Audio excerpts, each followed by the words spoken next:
Hey, teachers. So this one is for you if you teach writing, as my guest today is passionate about exactly that. So in this episode, we are talking to Catrina Mitchum, who teaches literacy online to college students. And her book, Teaching Literacy Online, will not only guide you through the basics of how to be a great online teacher, but it will also give you detailed suggestions and examples to help you become more calm and confident when it comes to teaching literacy. So I'm so excited to have her here today. And I decided to focus on teaching writing because I know as an English teacher, that was always where I struggled a lot. And I know that newer teachers were often not taught how to teach writing in school. So we tend to do it like our teachers did, which isn't necessarily always the right way to do it. So Catrina, thank you so much for being here. How are you today? I'm good. Thank you for having me. Awesome. So I thought we could start maybe if you want to tell us a little bit about your book. That's very exciting. Yeah, sure. Academic publishing is one of those things that just takes longer than it should. But of course it's grounded in research because it has to be, but it's very practical. So all different types of literacy defined broadly and thinking about if I'm teaching this class online, where do I start? Yeah, Right? yeah, Because organization is critical, and how do I make sure that this thing is accessible to all of my students? And so really thinking about taking that approach where what you're designing is something that all of your students can be successful. So there's a lot of adopt and adapt type of activities where you can just literally take and use them. yeah, like any topic and just sort of, pop Yeah, that in. I think that's key for teachers, right? They need that sort of adopt and adapt strategy because we're always thinking on our feet. Like we have to like absolutely. chop and change all the Yeah, time. So yeah.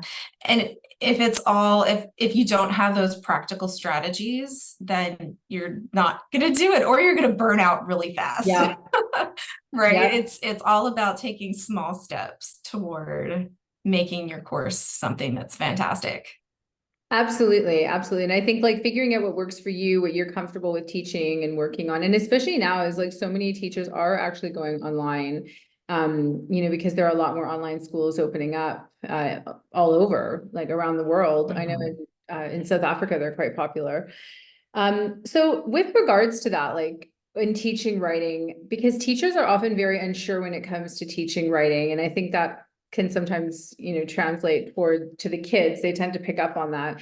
So I really want to look at like what are some quick lessons or like you were saying, adopt and adapt strategies that your students enjoy when it comes to writing. So I find that students, and so I'm homeschooling right now. So I've got elementary age kids that I'm trying to do Okay. this with as well. And one of them is really resistant to writing, which Okay. breaks my heart, but I, she is.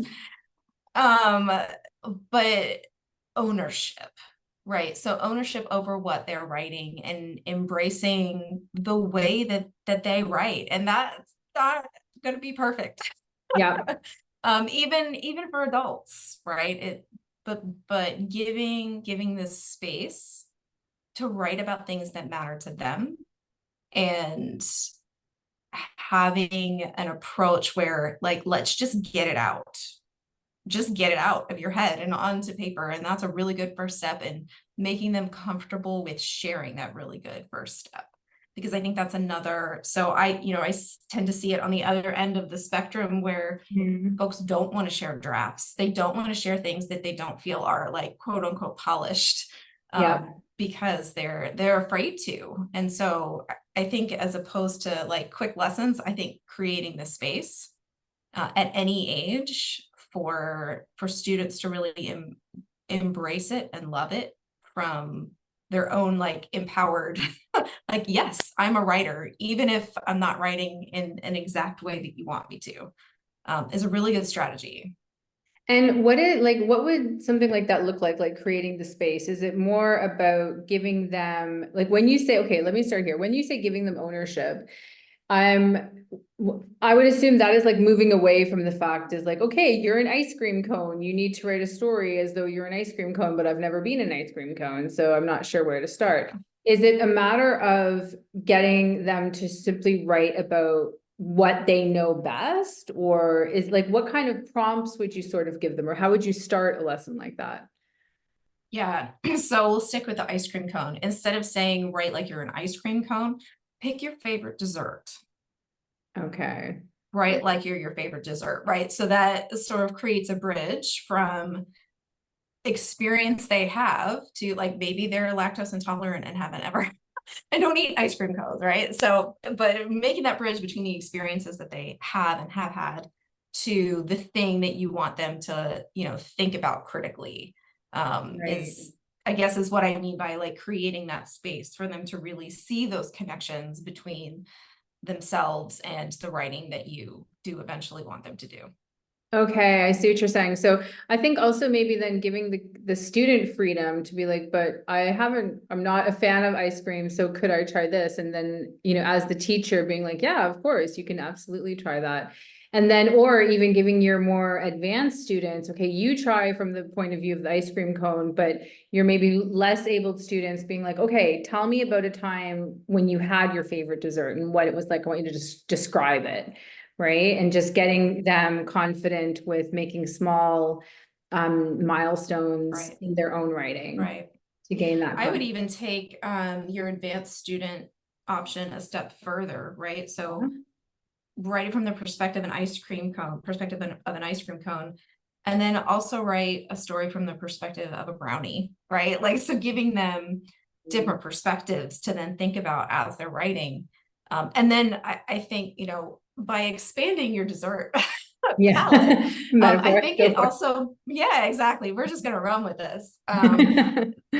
I think that it really gives you a good place to pull those things back in, right? Into a space where they are sharing their writing and they're Yeah. talking about the different approaches, not just to the writing, but to the ideas behind being the each type of dessert that they came up with. And Yeah. that, I think that can get your students really around just like claiming themselves to be writers, because I think that's often your first hurdle. Absolutely. I think unfortunately, well, I shouldn't say every, but a lot of students have that one, whether it was a teacher or a moment where they wrote something and then it just got demolished and they thought it was really good. Or, the teacher said, okay, we've got to work on a lot of this. But this actually leads me into my next question, because when I was young, and I mean, let me know if this was you as well, but the teachers marked every mistake that I wrote. So it was like tons of Absolutely. red pen, right? And I mean, I feel like I was a pretty good writer, so I think I was pretty resilient to that. But I understand now how that could easily be seen as I definitely cannot write, for most children. Yeah. So I'd love to get your opinion on that exact thing. Like, should teachers be marking every little thing on a piece of writing? And if not, like, what should they try instead? Yeah, I definitely had that experience, and for all of my childhood, that made me think that I wasn't a good writer. Like No. my college applications were all for all of my degrees. I have a PhD in this. It was all I've always been a reader, not a writer. That's how I Okay. started all of my application essays, and I went into writing because it was the one thing that didn't come easy, or I thought it didn't come easy. And here all Right. that time, I wasn't half bad. I just didn't know it. And so I think I agree with you. I don't think that marking every single thing is the way to go. First of all, that's a lot of work. Absolutely. That's a lot of work. Yep. Too And I much. think this is a really good opportunity to, again, depending on the age level. So like secondary school, you can let them take some ownership. Like they can tell you the things they feel like are not great about their writing, or things they particularly want help with. And in younger grades, just pick a thing. Just pick one. Like the Yeah. most common, like if you're constantly seeing comma errors, let's just focus on commas. You are going to get commas by the time this school year is done. Yeah. And that might mean differentiating a little bit more. But you can, pick a punctuation issue or pick a grammar issue and just, focus on that as a group instead of individually. But I really think, not having any more than 3 things Yeah. that you're focusing on in your feedback, because really the cognitive load of trying to address more than 3 things at one time, especially when you're younger, is really difficult. So let's just focus on the things that need the most work. Yeah, 100%. I also think, I had a student recently and he had another teacher who marked like that. And I was looking at it and I was like, it was actually really difficult to figure out kind of what she was trying to say because there was so much on the page. And I would have probably given up if I was the student, right? I would have been like, well, I don't really understand what she's commenting on. But if you just focus on commas, and you're like, okay, this is what we're going to look at, then the student feels much more empowered because, okay, they did it. They just have to work on their commas. And I like the idea with high school students as well, like getting them to maybe set a goal for themselves or them coming to you and being like, okay, tell me, what do you want to work on? Like, what do you want to improve in your writing? And let's focus on that, instead of I'm the expert and I'm going to just mark everything. So yeah, I like that. I like that I idea. mean, it will save you time doing it this way. It benefits students, but it's also, as teachers, there's just so much to do, literally so much to do in the classroom. So why make it harder? Why make it harder? No, 100%. It's even like spelling, like correcting every single spelling error. Students know maybe their spelling is not their strength. Maybe pick like 3 or 4 words and be like, okay, just keep an eye on these words, and that's it. And then she'll, wow, you spelled these right the next time, looking at the progress for each student. I think it will save teachers a lot of time if they choose to do it that way. What about if students express that anxiety about writing? How can teachers help students kind of like overcome that, especially if it's stemming from a previous year of, a negative experience with writing? Where should the teacher start there? I think there's a lot of places that you can start, but I will share my favorite. And it's always to share the things that I'm insecure about in my own writing. So you mentioned spelling, and I always tell my students that I am the worst speller with a PhD in English that you will ever meet. So it's nice to meet you. I think there's a lot, it brings students, no matter what age, comfort to know that they're not the only ones that struggle with a skill. And that, writing, it's both an art and a skill, but I think in the younger grades, we're teaching it more as a skill. And so being able to say, when I was a kid, so it doesn't have to be things you currently struggle with. I still struggle with spelling. I have to handwrite the word out in order to be able to spell it. But sharing a story that can go a really long way in helping students to feel less anxious about their writing. Yeah, no, that's good. I know, and it makes a connection too, I think, right? To show that you aren't perfect. I think it's important to acknowledge that with students a lot, especially these days. They like that authenticity. They want to see that, you're a real person. You're just here to help them and they can make mistakes just like you have made mistakes, and like no one is perfect. And I also, with writing, I think having a word count can also be quite beneficial. I've said this with teachers before, if a student has rather, if you're a great writer, work within the word count and then see if you can make it better, because that also minimizes the amount of marking that a teacher is doing, and it helps the student look things over, I think. I don't know. Do you ever use word counts with your teaching? I use ranges of word counts, and it's mostly because I was write a 10,000 word paper and I would turn in 7 because I've just always been really succinct Yeah, in my, it's the technical writer in me coming out that I can't fluff it. And you don't want to read fluff anyway. right. Yeah, especially So these days, people want succinct to like big time. yeah. So I do a word count range just to accommodate, Okay. students having a variety of different ways that they say things, and some are more wordy than others. Yeah, that is very true. I think also maybe going to like if you have younger students, like working on sentences and even just taking a sentence and manipulating it Mhm. like 5 different ways can also be Right. quite fun and Yes. easy, easy, but Yeah. still building that skill, Yeah. right? How do you write a Yeah. sentence? And that method can also help with teaching about audience. So an activity that I used to do I used to teach like a developmental writing class at the college level. And so I used to do one on texting because that's something they all were doing, is texting, Yeah, and taking the same concept and texting 5 different people, and how is that changing the way, because texts are, well, I mean, this is 16 years ago, the text had to be short, right, or you paid yeah. extra money for them. It just showed my age.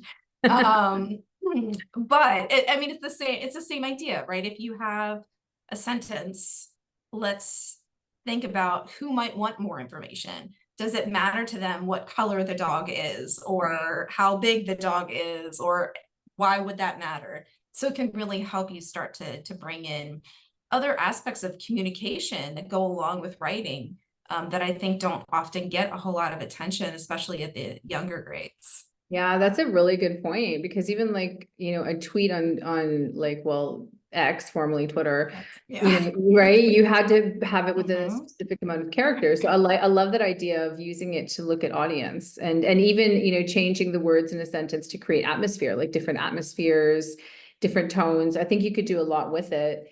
And it would save, and you wouldn't have to mark huge paragraphs. And it would, I think, I always liked that manipulating the sentence.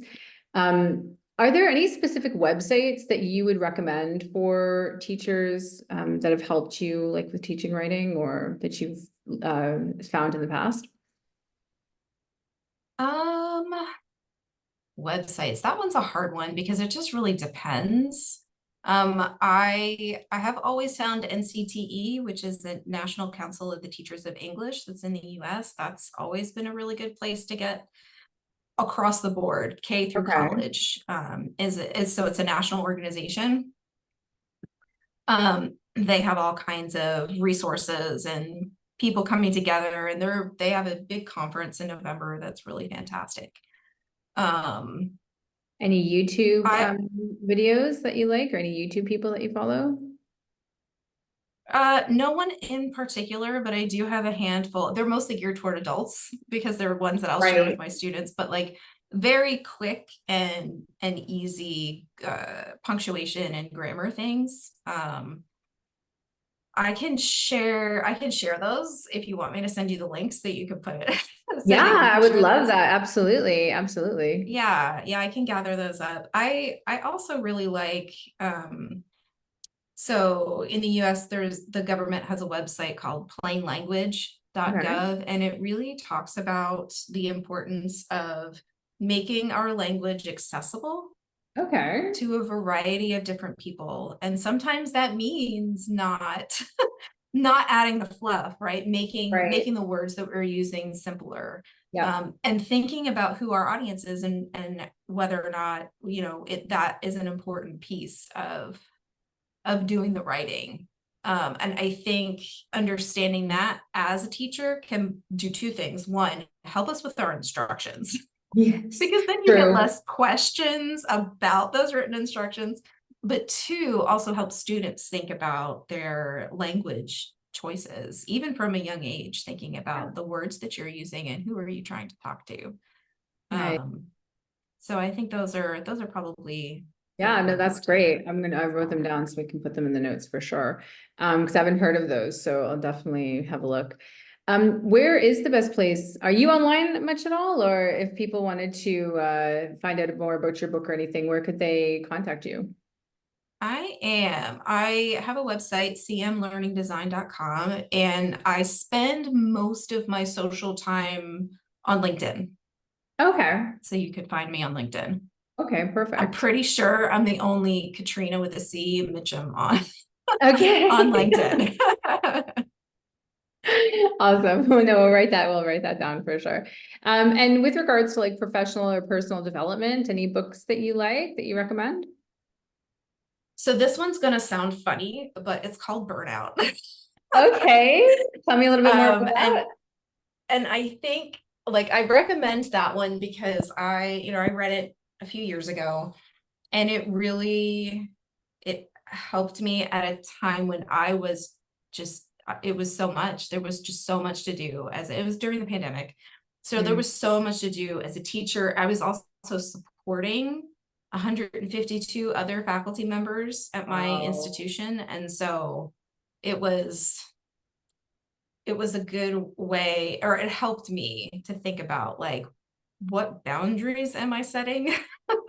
Because you Wow. have to as a teacher, but Yeah. from my perspective as an online teacher and as a writing teacher who at the college level, sometimes I get things that I don't necessarily want to read about because students can share, very personal, sometimes traumatic things at that level. Yeah. And so it helped with setting boundaries in a variety of different ways in my capacity as a teacher and faculty trainer. What is one of the boundaries that you had to learn to set for yourself? Saying no, Wow. like That's a hard and not one. justifying it. But also boundaries around time and what I was and wasn't going to look at. So Mhm. that's harder, I think, for younger grades. But I would say sixth grade and up, you Yeah. could you can put a lot of reading each other's writing onto the students' plates, because reading and responding as a reader can be just as valuable as the teacher doing it, Yeah. because they're getting different sets of eyes than ones that are professional and experienced. Absolutely. And it'll help. I think it'll also help the other students see their own mistakes as well and where they could correct, right? Because their Yeah, friend's struggling to read it. exactly. So that would Exactly. definitely make a big difference. That's good. So with regards to mindset, because I'm a mindset coach. So how do Mhm. you move yourself, Katrina, from a negative mindset, if you find yourself getting into a negative mindset, into a positive mindset? Uh, Writing, Okay, that's good. which is probably not surprising.